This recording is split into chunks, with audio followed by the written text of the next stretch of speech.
Dear colleagues, friends, I greet the participants of the International Scientific and Practical Forum. No statute of limitations, Nuremberg, 80 years.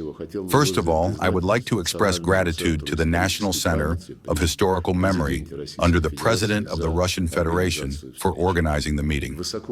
We highly value the Center's contribution to immortalizing the feat of the Soviet people, who during the years of the Great Patriotic War defended the independence of their native land, liberated Europe and the world from the Brown Plague.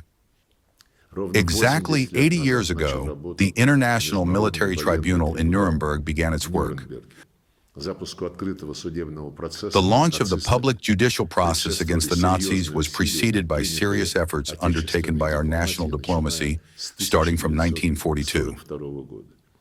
The historic verdict of the tribunal not only condemned the war criminals of the Third Reich, but also outlawed, both legally and morally, the very ideology of Nazism. It is difficult to overestimate the significance of Nuremberg in shaping the post-war international legal architecture.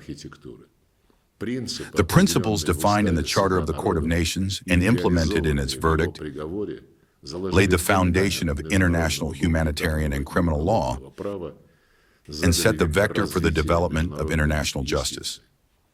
Today in the West, they prefer to forget the conclusions of Nuremberg and the lessons of the Second World War. Cynical attempts are being made to rewrite history, to diminish the decisive role of the peoples of the Soviet Union and the Red Army in the defeat of Hitler's Germany, to justify the Nazis and their henchmen, to put an equal sign between the occupiers and the liberators.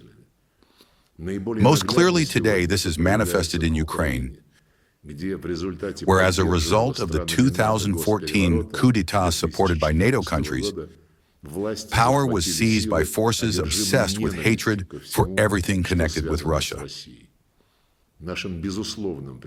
Our unconditional priority remains systematic work to advance historical truth, to counteract recurrences of Nazism in any forms and manifestations. Our principled approaches on this matter are shared by the majority of members of the world community. Broad support for the Russian draft resolution of the UN General Assembly on combating the glorification of Nazism is vivid evidence of this. At the same time, we continue to seek an adequate international legal assessment of the crimes of the Nazi invaders and their accomplices against the citizens of the Soviet Union during the years of the Great Patriotic War. These crimes were qualified as genocide of the peoples of the Soviet Union in the statement of the Group of Friends in defense of the UN Charter at the solemn session of the United Nations General Assembly on May 7, 2025,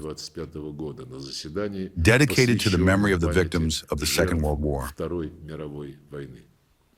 A special role in preserving historical memory, in preserving reliable, undistorted information about the tragic events of the past, belongs to scholars, historians.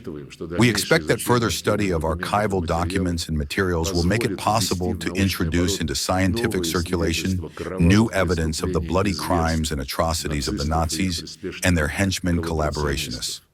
These crimes have no statute of limitations. Our moral duty is not to allow the past to be forgotten, to in every possible way oppose the spread of destructive ideas and practices of xenophobia and Russophobia, racism and neo-Nazism. I am confident that your forum will contribute to a deep and thoughtful comprehension of the legacy of Nuremberg in the interests of solving these most important tasks. I wish you successful work.